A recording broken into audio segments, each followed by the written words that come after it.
जद दुनिया में मिनख जिनावर दोन्या में नहीं भेद हो, अठे ज्ञानेरी ज्योत जगह ही घर घर बचर्यो वेद हो। जग शिक्षा लीनी भारत सु कला ज्ञान विज्ञान री, धर्म ध्वजा फहराई हिंदुस्तान री। मतलब जब समाज के लोग जहाँ जानवर और मनुष्य में भी अंतर नहीं करते थे, उस समय हमारे देश में घर घर में बीच बद रहा था और पूरे विश्व को संस्कार देने का काम ये भारत करता था। कला ज्ञान विज्ञान जिन सारी शिक्षा लेने के लिए पूरा विश्व भारत में आया करता था। ऐसा हमारा भारत देश था, ऐसी हमारी सनातन संस्कृति की विशेषता थी। विश्व को श्रेष्ठ बनाने का काम जिस संस्कृति ने किया वो हिंदू संस्कृति है। 100 वर्ष पहले उन्होंने हिंदू संगठन का काम प्रारंभ किया। क्यों ऐसी परिस्थिति क्यों बनी? तो ऐसा हिंदू समाज शेर जैसा था, बीच में कुछ कालखंड ऐसा आया जो भेड़ों के बीच में रहने के कारण से वो अपने आप को भेड़ मानने लग गया। हिंदू समाज तो प्रारंभ से शेर जैसा ही था। केवल उस स्वाभिमान को जागृत करने का काम ये हम लोग भूल गए। तो डॉक्टर साहब जिन्होंने 100 वर्ष राष्ट्रीय स्वयंसेवक संघ की स्थापना की, 100 वर्ष पहले उन्होंने कहा कि हिंदू समाज का यही स्वाभिमान जागृत होना चाहिए। उनको ये बीमारी ध्यान में आई। वो ये कहते थे कि भारत की संस्कृति, सनातन संस्कृति को कोई भी नष्ट नहीं कर सकता है। क्यों? क्योंकि हमारी यहाँ एक व्यवस्था है कि जहाँ पर संगत और पंगत दोनों चलती रहती है, वो संस्कृति कभी भी नष्ट नहीं हो सकती है। और आज के आयोजकों ने शायद संगत की व्यवस्था तो की है और बाद में पंगत की व्यवस्था भी यहाँ पर है। तो जहाँ सत्संग भी होगा और सामूहिक भोजन होगा, वो संस्कृति हमेशा बची रहेगी। अभी महाराज जी ने लगवाया था, धर्म की जय, धर्म का नाश हो, प्राणियों में सद्भाव न हो, विश्व का कल्याण हो। अपने कल्याण की बात करने वाली हमारी संस्कृति नहीं है। मैं और मेरे परिवार के बारे में सोचने वाले की नहीं है। हम तो पूरे विश्व के कल्याण की बात करने वाले लोग हैं। प्राणियों में सद्भाव, प्राणियों की चिंता करने वाला। हमारी माँ बचपन से ही संस्कार डालती है। क्या डालती है? कि पहली रोटी गाय को निकाल दो। अरे पहली रोटी क्यों? तीसरी रोटी भी तो निकाल सकते थे। पहली रोटी क्यों निकाली है? रोटी तो उसी अनाज की बनी हुई है। लेकिन एक संस्कार देना था कि अपने उपभोग करने से पहले समाज के लिए निकालना। इसमें एक कालखंड ऐसा आया, मुगलों का कालखंड, एक अंग्रेजों का कालखंड ऐसे आया जब हम इन बातों को भूल गए। थोड़ा सा उनको मालूम था कि अगर यहाँ का समाज इन बातों को याद रखेगा तो हम ज्यादा दिन तक टिक नहीं पाएंगे यहाँ पर। इसलिए उन्होंने बीच की ऐसी व्यवस्थाएं की, तो जिसके कारण से हमारा समाज भूल गया और उनका गुलाम हो गया। लेकिन जैसे ही फिर वापिस महापुरुषों ने, संतों ने इस बात का आह्वान किया, वापिस उनका स्वाभिमान जागृत कराया, वापिस देश खड़ा हो गया और वो विदेशी आक्रांता यहाँ से भाग गए। ऐसे समाज परिवर्तन के लिए संघ ने अभी एक बार 5 बातों का आग्रह किया है। सामाजिक समरसता, कि हमारे यहाँ छुआछूत नहीं है, भेदभाव नहीं है, किसी महापुरुष ने नहीं कहा, लेकिन दिखाई देती है, हमारे घरों में दिखाई देती है। हमारे मंदिर में संघ के सरसंघ चालक उन्होंने कहा कि जब गांव में एक जलकूप, एक शमशान, एक मंदिर, मतलब सबके लिए प्रवेश होगा, जब हिंदू समाज मजबूत होगा। हमने तो महापुरुषों को भी बांट दिया।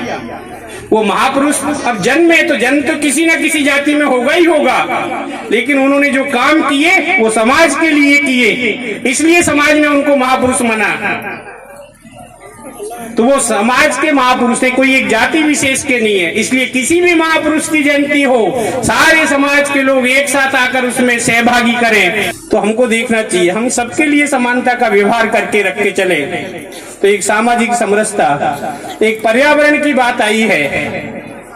तो हम तो सनातन संस्कृति में वैसे ही पेड़ों की पूजा करते हैं, इसलिए पेड़ों को अधिक मात्रा में लगाना, बचाना पेड़ों को। जल संरक्षण, जितनी आवश्यकता है उसी जल का उपयोग करूंगा। और एक पर्यावरण में कहा प्लास्टिक मुक्त भारत। ये जो सिंगल यूज प्लास्टिक है जो हम काम में ले रहे, जो ये हमारी धरती माता है, जिसको हम धरती को माता के रूप में कहते हैं, बंजर बनाया जा रहा है इस सिंगल यूज प्लास्टिक से। हमारे घरों में ही उसमें सब्जी के छिलके डाल के बाहर डाल देते हैं, गाय माता खा जाती है उसको। आप पूछिए, बहुत उसके अंदर में इतनी बड़ी बड़ी प्लास्टिकें इकट्ठी हो जाती हैं, नष्ट नहीं हो सकती, जहां जा रही है वहां भूमि को बंजर बनाई जा रही है। ये वर्तमान का राक्षस है, कलयुग का राक्षस यही है। इसलिए हम हमारे जीवन में सिंगल यूज प्लास्टिक का उपयोग नहीं करेंगे। तीसरा एक बात चल रही है स्वयं का जागरण, तो हमको गर्व है कि नहीं? अब मुझे बहुत अच्छा लगा, मुख्य वक्ता पहले हिंदी में नहीं आप सब की यहाँ की भाषा में बात कर रहे थे, इसलिए संवाद करते समय अपनी मातृभाषा में बात करें। तो अपने स्वयं का जागरण मैं अपनी मातृभाषा में बात करता हूँ। मेरे बच्चों का जन्मदिन ये मैं अपनी तिथि के अनुसार मना रहा हूँ। विवाह के लिए जब मुहूर्त निकलवाने जाते हैं, जब पंडित जी के पास जा रहे हैं, तिथि के हिसाब से मुहूर्त निकलवा रहे हैं और आयोजन करते तो अंग्रेजी वर्ष के हिसाब से करा रहे हैं। भारत में रह रहे हैं, विवाह की कुमकुम पत्री छपवा रहे, अंग्रेजी में छपवा रहे, हस्ताक्षर कर रहे, अंग्रेजी में कर रहे। कब यहाँ से ये भागेगा? तो उनको हिंदू होने पर, हिंदी भाषा होने पर, स्थानीय जो भी हमारी मातृभाषा है उस पर गर्व करना चाहिए। और एक चौथी बात, नागरिक शिष्टाचार, नागरिक कर्तव्य। इस देश को श्रेष्ठ बनाना है तो मैं संविधान के नियमों का पालन कर रहा हूँ। स्वच्छता की बात चल रही है, अरे पूरे भारत को स्वच्छ बनाने की बात नहीं है। मैं जिस मोहल्ले में रह रहा हूँ मैं गंदगी नहीं कर रहा हूँ, मैं अपने गली के मोहल्ले को स्वच्छ रखने की तैयारी कर रहा हूँ। मेरा मन तैयार है क्या? जितने नियम बने उनका नियम का पालन मैं कर रहा हूँ कि नहीं कर रहा हूँ? वो जो पांचवी बात है कुटुंब, अपने घर से चालू करनी पड़ेगी। हम घर में एक साथ सब लोग बैठेंगे और इन बातों की चर्चा, हम नई पीढ़ी को संस्कार देने की बात करेंगे। सारे संस्कार घर से मिलने वाले हैं। जितनी भी हमारी व्यवस्थाएं हैं ये सारे संस्कार हम घर में जब साथ में बैठेंगे तो अपने परिवार के साथ में इन बातों की चर्चा करेंगे। मेरी माँ बात कहेगी, बताएगी मातृवत परदारेसु, ये पराई स्त्री माता के समान होती है। ये बहन बेटी पूरे गांव की बहन बेटी, अब ये कौन बताएगा नई पीढ़ी को? उस घर में बैठ के संस्कार देंगे। तो ऐसी शिक्षा ये हमारे घर परिवार से दी जाती थी, तो हमको वापस अपने परिवार में ये कुटुंब प्रबोधन का काम, ये संस्कार देने के काम नई पीढ़ी को करने हैं। ऐसा हिंदू समाज हमको तैयार करना है। तो आज हम जो इतने प्रबोधन सुनने के बाद में आते हैं, सुनने के बाद में भी देश में परिवर्तन नहीं दिख रहा है, उसका कारण है कि केवल सुनने के बाद में आचरण करने वाले लोगों का थोड़ा अभाव है। हमारा जीवन उस तीसरे प्रकार के मूल्य का बने, तो ये हिंदू सम्मेलन इसी के लिए है। इस हिंदू सम्मेलन करने की आवश्यकता, क्योंकि अब एक समय आ गया है। इसके तीन हेतु थे। पहला, समाज की सज्जन शक्ति इस काम में लग रही है। बहुत सारी शक्ति है, समाज के सज्जन लोग हैं, जाति बिरादरी के प्रमुख हैं, संस्थाओं के संचालक हैं, जो अपने अपने माध्यम से इस हिंदू समाज को मजबूत करने का काम कर रहे हैं। इतनी बड़ी दूसरी शक्ति है मातृशक्ति, इतनी बड़ी संख्या में यहाँ मातृशक्ति आई है, वो भी इस संस्कार के काम देने में आगे बढ़े। और तीसरी है संत शक्ति।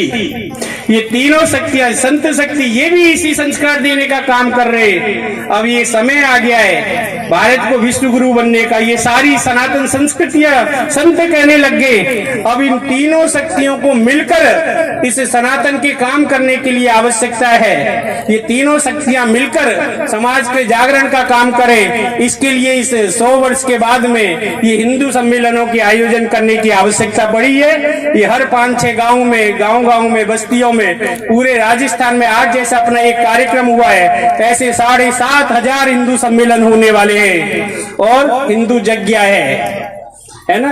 और इसलिए कहते थे हिंदू हिंदू भाई भाई, जात पात की करो विदाई।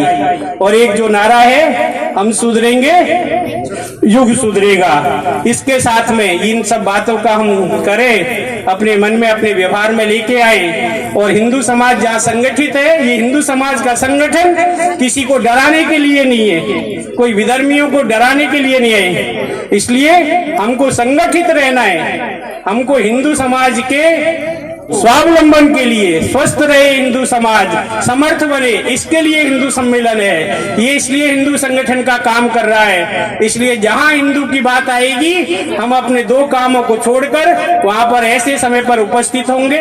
इतने बात के साथ में आपके सामने, सबके सामने प्रणाम।